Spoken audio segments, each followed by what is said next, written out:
믿음이 하나님의 역사가 되는 교회 우리 표를 오늘 말씀의 제목 삼아 전하기 원합니다. 새해에 여러분들의 꿈이 더욱더 행복한 꿈들이 모두 이루어지기를 바랍니다. 제가 이렇게 말씀드린 이 바람들을 아마 올해 이번 주간 다 떠오르는 해 아침에 그렇게 소망하고 마음에 바람을 품으셨을 겁니다. 혹시 어느 누가 다가오는 새해에 내 삶에 불행이 닥쳤으면 좋겠다, 안 좋은 일이 가득하거라 라고 새해에 떠오르는 해를 보며 그런 못된 품성, 그런 못된 목표를 품는 사람이 한 명이라도 있을까? 그런 사람은 없을 거리라 우리는 확신합니다만, 실제 우리가 살다 보면 우리가 기대했던 행복한 일이 새해에 가득하게 되는 것이 아니라 때로는 전혀 예상치도 못했던 불행한 일들, 속상한 일들, 가슴 아픈 일들이 우리가 살게 되는 시간 속에 나타나는 것을 우리는 보게 됩니다. 많은 사람들이 똑같은 영혼으로 새해에는 좀 더 행복해지기를, 소원이 이루어지기를, 좋아지기를 똑같은 한결같이 바람을 품었지만 왜 세상에는 서로 다른 일들이 펼쳐지게 되는가? 무슨 차이일까요? 예수를 믿는 자와 믿지 않는 자의 삶의 차이일까요? 아니면 좀 더 거룩하고 의롭게 사는 자와 참으로 부정직하고 잘못된 불성실한 삶을 사는 자의 차이일까요? 오늘 성경은 우리들에게 진리를 가르쳐 줍니다. 복의 근원 되신 하나님을 죄를 짓고 세상을 향해 버려진 존재로서 우리 인생은 살아가고 있기 때문에 우리의 간절한 행복에 대한 소망과 열망에도 불구하고 우리의 삶은 때로는 기대하지 않은 고통과 불행 속을 걷게 되기도 한다는 사실. 그래서 우리는 좀 더 행복에 대해서, 꿈에 대해서, 내가 바라는 삶에 대해서 좀 다른 견해를 갖고 생각해야 합니다. 이 땅에서 예수 믿는 사람들에게 있어서 행복, 꿈이라는 것은요, 단순히 일어나는 좋은 일들 그 자체를 얘기하는 것이 아닙니다. 행복한 일들이 많은 것을 얘기하는 것이 아닙니다. 그 많이 일어나는 모든 문제들을 바라보는 태도와 방식에 따라, 그것을 받아들이는 그 마음의 자세에 따라 불행이 행복이 되기도 하고 행복한 일이 반대로 불행한 일이 되기도 한다는 사실을 우리는 꼭 명심해야 합니다. 내게 닥쳐하는 어떠한 일이든, 그것이 불행의 일이든 나는 그것을 주 안에서 주시는 행복한 일로, 복된 일로 바꾸겠다라고 하는 그 바람이 여러분들 이번 주에 다시 마음 각오하셔야 될 부분입니다. 어떠한 일이든지 나는 주 안에서 그걸 나를 향한 하나님의 축복으로 만들겠다, 바라보겠다, 이해하겠다. 여러분들의 삶이 전화위복의 삶, 결코 하나님이 주시는 귀한 것들이 불행이 되지 아니하고 기필코 꼭 해피엔딩이 되는 하나님의 축복이 결실되어지는 삶이 오래되시길 다시 한번 축원합니다. 어떤 분들 만났더니요, 그런 얘기 하시더라고요. 이해할 수 없습니다. 차가 부서졌는데요, 사람이 안 다치고요, 참 욕심내지 말라고 하나님께서 저를 일깨워 주시니 참 감사합니다. 상식적으로 이해가 안 되지요. 차가 부서지는 사고가 났는데 행복하답니다. 사업을 하다가 부도가 나서 문을 닫게 되었는데 행복하게 말씀하십니다.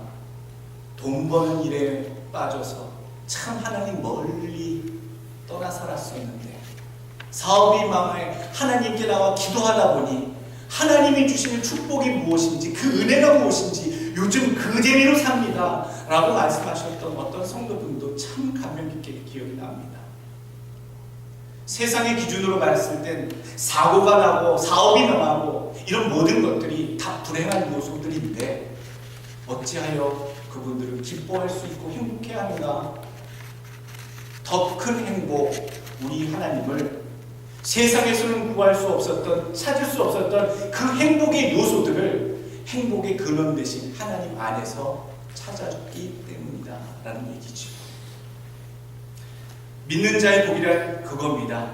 결국 하나님을 믿음으로 살아가는 것, 그것이 믿는 자의 진정한 행복이다.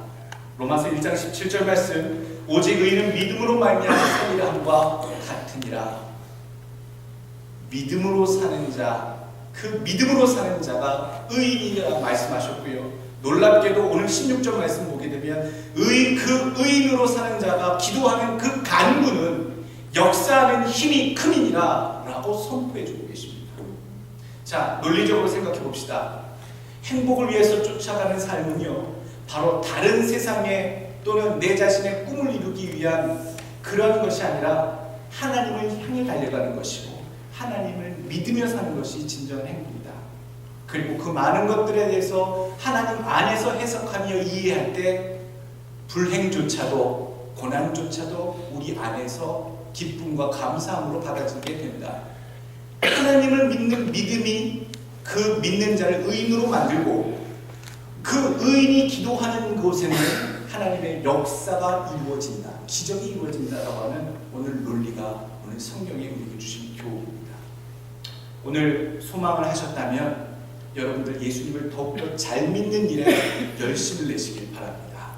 그 열심을 내는 일이 진정 내가 알아보지 못했던 숨겨졌던 참 행복, 위로, 평안, 기쁨이 된다는 사실을 여러분 믿으시고 그런 믿는 자의 삶 속에 간구하는 그 기도 응답이 하나님의 역사가 되어 여러분들 가정에, 사업에, 자녀의 삶에 분명 나타나는 놀라운 일이 올해 가득하시길 축원합니다.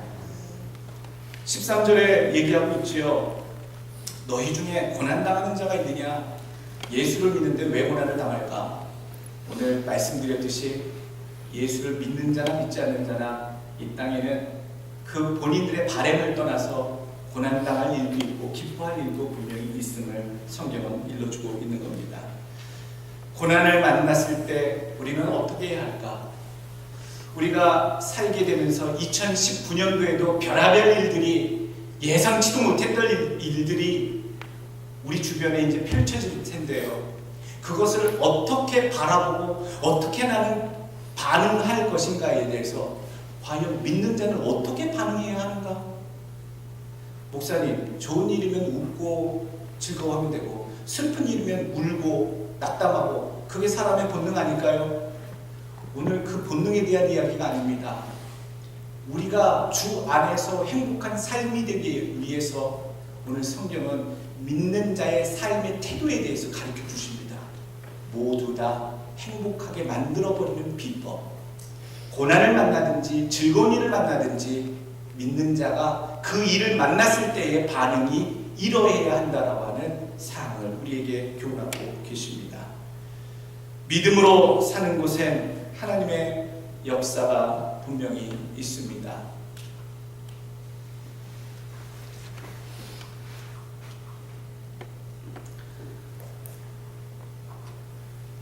올해 여러분들 살아가시면서 문제를 만날 때에, 고난을 당할 때에 오늘 13절의 말씀처럼 먼저 기도하시길 바랍니다. 에이 목사님, 맨날 하는 게 기도, 맨날 하는 게 찬양, 맨날 하는 게 성경 읽으라. 여러분, 성도로서 가장 기본을 분명히 할 때, 성도로서의 삶을 가장 기본적으로 유지하고 굳건히 할 때에 하나님의 은혜가 담깁니다. 하나님께 나아가는 것. 오늘 우리에게 히브리서 말씀은 전해주고 있습니다. 믿음의 주여 또 온전하게 하시는 이 예수를 바라보자.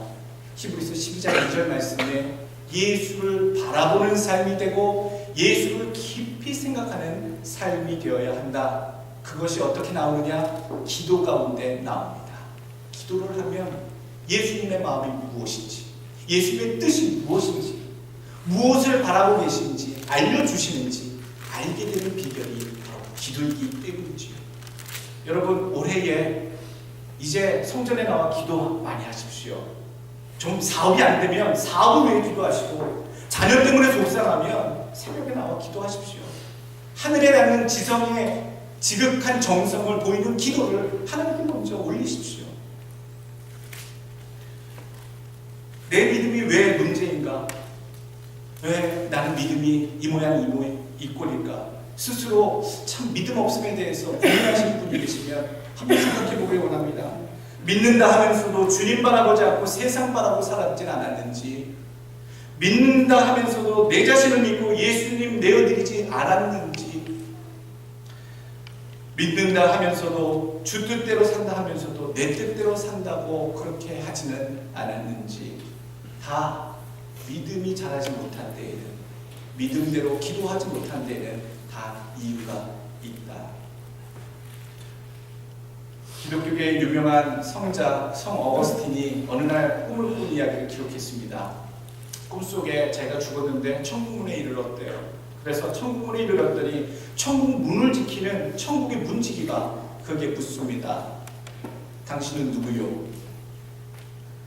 어거스틴이 저는 예수를 믿는 사람입니다 라고 대답하자 문지기가 다시 묻습니다. 내가 보니 당신은 예수 믿는 사람 아니요. 당신 머릿속에는 예수님의 말씀 별로 없고 온통 철학자의 지식으로 가득 차 있어. 당신은 철학자일지 모르겠습니다만 예수 믿는 사람은 아닌 것 같소. 그리고 깜짝 놀라서 일어났다라고 합니다. 이것을 어디에 적어놨지요? 그 뒤로 이 성 어거스틴은 그렇다 나는 예수 믿는 사람이다. 이제는 예수 믿는 사람답게 그리스도와 더불어 그의 말씀만 생각하리라 그런 다짐을 했다라는 이야기가 전해져 내려오고 있습니다. 여러분 머릿속에는 누가 있습니까? 무엇이 담겨 있습니까? 하루 종일 무엇을 그렇게 골똘히 마음을 두고 생각하며 다니십니까? 예수를 깊이 생각하게 되면요, 예수님의 삶과 예수님의 말씀이 우리 몸속에, 우리 삶 속에 묻어나오게 됩니다. 사람이 자기가 무의식 중에 늘 생각하고 있던 것들이 튀어나와요. 말로 나오고 행동으로 나오고. 예수님을 오늘 히브리서 말씀처럼 깊이 생각하고 그분을 바라보는 삶을 해마다 애쓰다 보면요, 주님의 마음과 주님의 생각이 나의 삶 속에 그대로 투영돼서 나오게 됩니다. 여러분, 올해는 놀러 갈 생각, 돈 벌 생각, 어떻게 더 즐길 생각, 이런 생각들을 조금 뒤편으로 두시고요, 올해 하나님께서 주시는 축복을 누리기 위해서 내가 주의 생각을 더 많이 품기를 원합니다. 그렇게 기도하기를 원합니다. 각오하시는 여러분들 되시길 원합니다. 세상의 것을 많이 생각하면 염려와 걱정만 늡니다. 나를 서운하게 한 생각만, 사람만 계속 생각하면요, 미움만 늡니다. 세상의 물건만 자꾸 떠올리고 생각하면요, 탐심만 늘어갑니다. 예수님 많이 생각하실 때에 예수께서 주시는 은혜와 소망이 여러분들의 삶 속에 가득하실 줄로 믿습니다. 올해에는 먼저 하나님께 기도로 나아가 예수님의 마음을 품고 주님을 깊게 생각하는 여러분들의 삶이 우선되시길 축원합니다.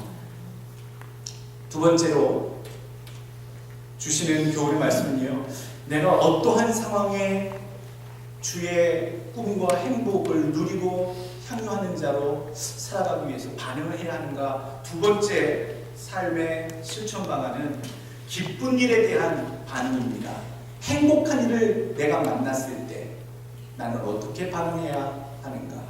13절 말씀, 즐거워하는 자가 있느냐 그는 찬송할지니라.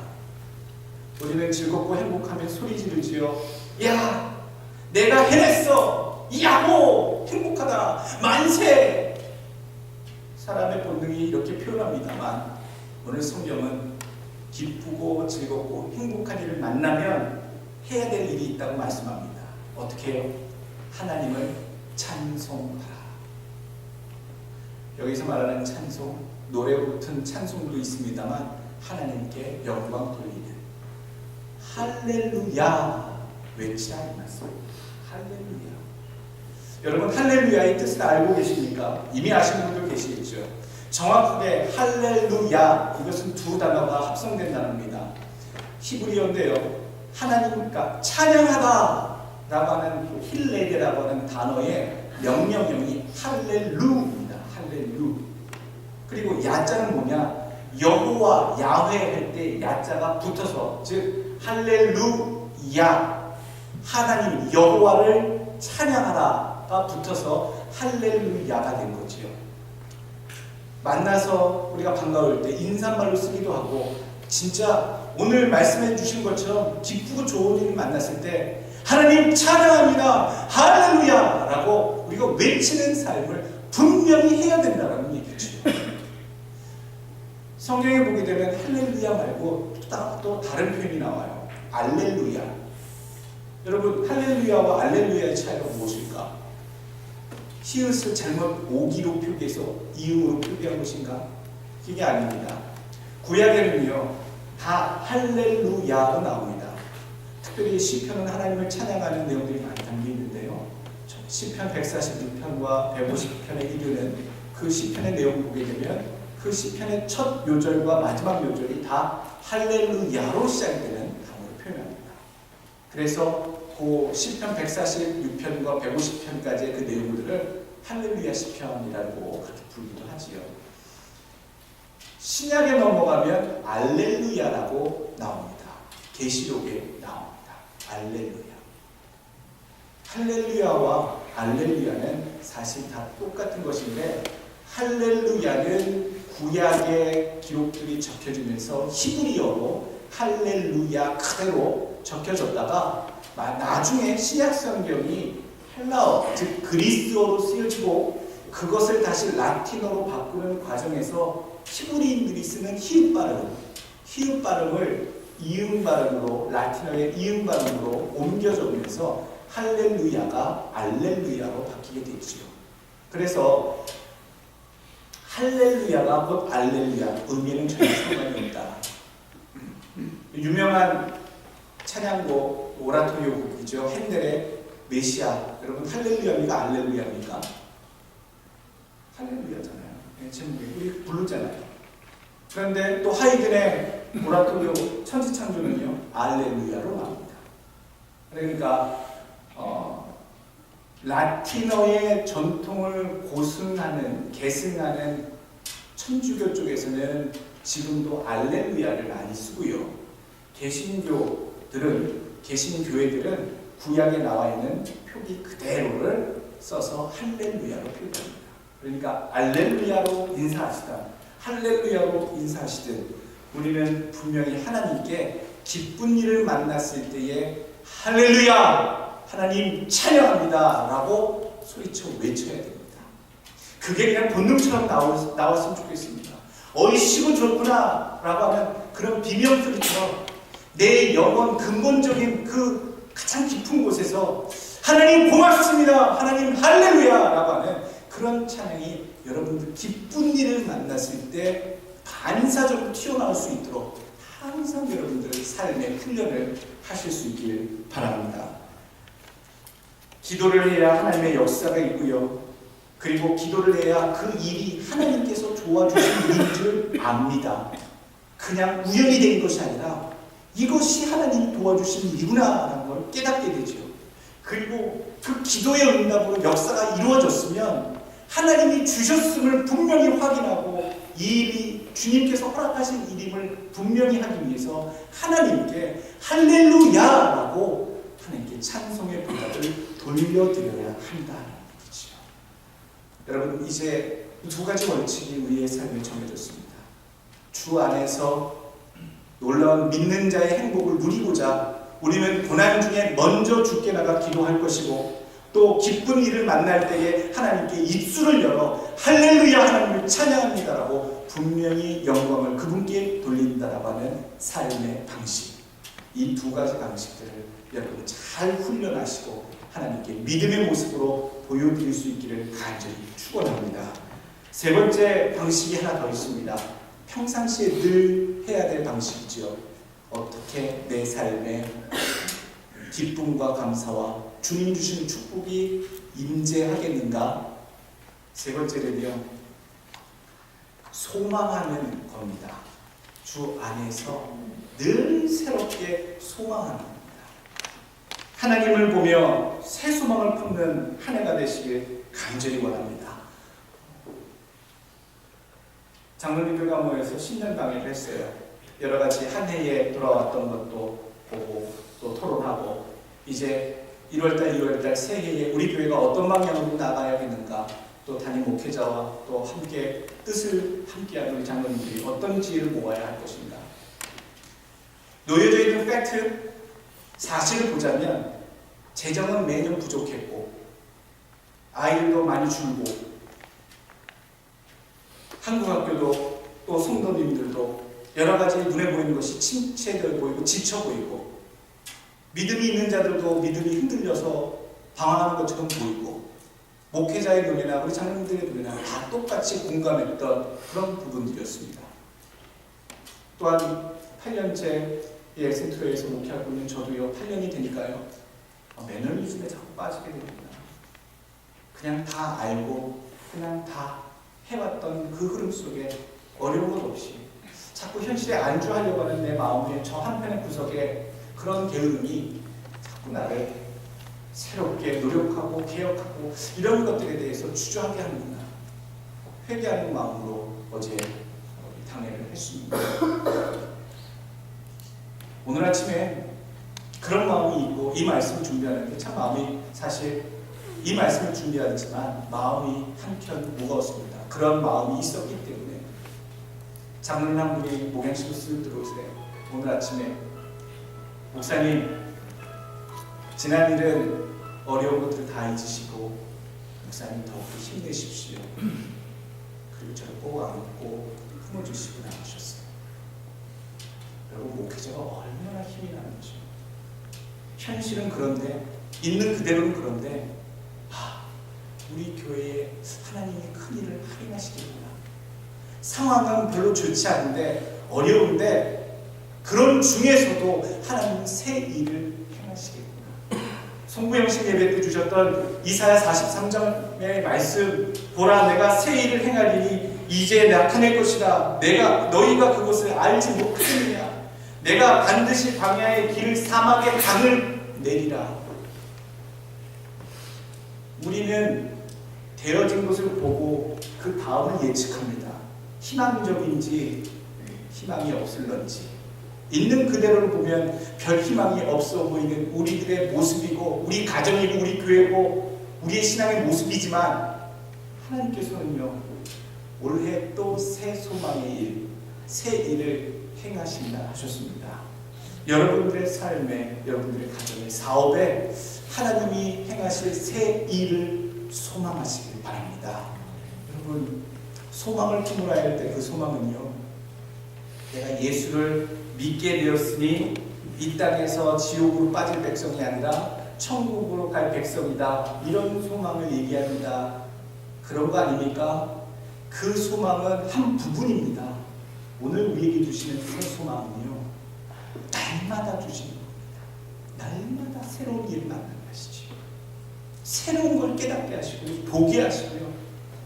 여러분, 우리가요, 부부 생활도 그렇지 않습니까? 부부가 수십 년을 살아오면서 맨날 보는 얼굴이고, 잠결에 침 흘리는 적이고, 화장 안 하면 민나시고, 또 내 실수도 맨날 보고, 또 생리현상도 옆에서 맨날 봐오고, 그러면 새로운 것이 없어지는 것이 우리 부부의 그런 모습 아닙니까?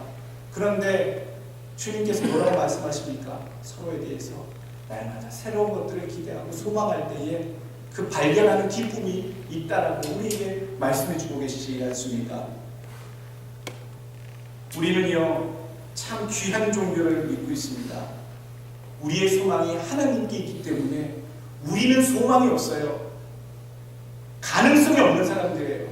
조건이 좋고 능력이 있으면 우리 스스로 됐어, 가능성이 있어, 희망이 있어, 할만한데 라고 생각하지만, 우리 원래 인간들은요, 우리는요, 삶 속에서 그렇게 많은 희망과 소망의 조건들이 있는 사람들이 결코 아니지요. 그러나 예수를 믿는 자들에게는요, 그 별로 없는 찾을 수 없는 희망과 소망, 호흡을 하나님께서 주신다라고 약속하고 계십니다. 그리스도인이 갖는 소망은 하나님께 있습니다. 여러분, 하나님께 주시는 소망이 얼마나 날마다 새로운지 설교를 하다 보면 그런 표현이 있죠. 어떤 문장에 보게 되면 나에게 설교하듯 말하지 마십시오. 그래서 살다 보면 이런 표현 많이 쓰지요. 원래 설교라는 것 자체가 되게 지루하고 고리타분한 어떤 이야기를 훈계할 때 나한테 설교하지 마세요 라는 표현들을 일상생활에서 많이 씁니다. 설교가 듣기 어려운 좀 지루한 그런 이야기다. 그렇게 되어서는 절대로 안 되겠습니다만 오늘 8년 동안 내가 설교를 과연 몇 번 했을까? 1년이면 52주, 주일날 1번, 수요일날 토요일날 3번, 그리고 주일학교 아이들 일주일에 적어도 3번씩 하게 되면 8년이면 1200번의 설교를 했습니다. 주일학교 설교까지 하면 한 1600번, 중고등 포함하면 1800번쯤 됐겠죠. 그런 설교를 하면서 와, 우리 성도들 뒤에서 피났겠다. 어쩌면 5년, 6년이 되면요 성경의 본문 설교들이 물론 횟수에 따라 다릅니다만 대부분 다 성경 내용들이 한 번씩 다 돌아갑니다. 회전이 되죠. 1500편, 1600편의 설교를 했으면 여러분 아시는 분도 아시겠습니다만 반복되는 본문을 들으신 분들도 몇 분 계실 겁니다. 근데요 참 묘하고 감사한 것은 같은 말씀, 정해져 있는 66권의 하나님의 말씀을 듣고 또 반복해서 듣는 것 같은데 묘하게도 그때마다 다른 깨달음을 주시고 몰랐던 새로운 것들을 알게 해주신다고 하는 사실입니다. 너무나도 신기하죠.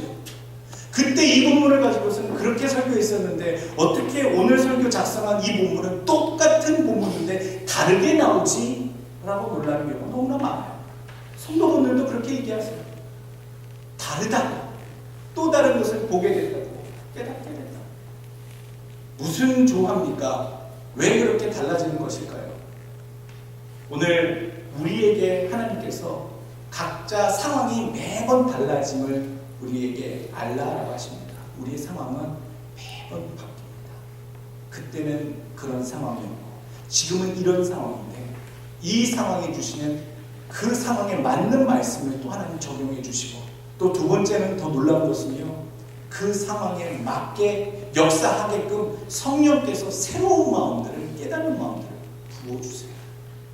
그래서 예전에 들었던 설교 같은데 똑같은 본문인 것 같은데도 그날 주시는 은혜가 새로운 은혜고 깨달음이 되는 줄로 믿습니다. 여러분들 마음속에 성령님이 깨닫게 해주시는 새 소망을 오늘도 품으시길 간절히 원합니다. 오늘의 말씀 별다른 내용이 있습니까? 믿는 자의 행복은 행복의 그 일들 자체가 아니라 일어나는 모든 일들을 바라보는 성도의 반응이 행복을 결정짓는다.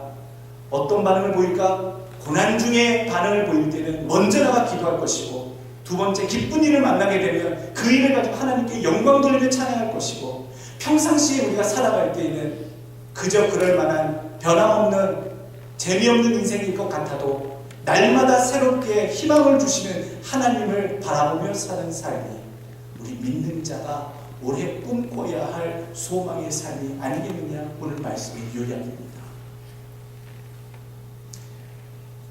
사도 바울처럼 뒤도 돌아보지 말고 달려가시길 원합니다. 오직 믿음을 위해서 우리 달려갑시다. 믿는 자는 믿는 자의 삶을 살아야 되지 않겠습니까? 전진하며 나가시길 원하고 옛것에 집착하지 말길 원합니다. 사고의 틀, 고정관념을 벗어버리시길 바라고 여러분 판단을 내려놓으시길 바랍니다.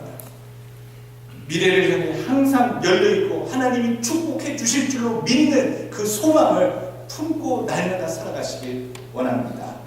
여러분들의 큰 믿음이 하나님의 기적의 일들로 우리 교회에 나타나고 우리 가정에 일어날 줄로 저는 믿습니다.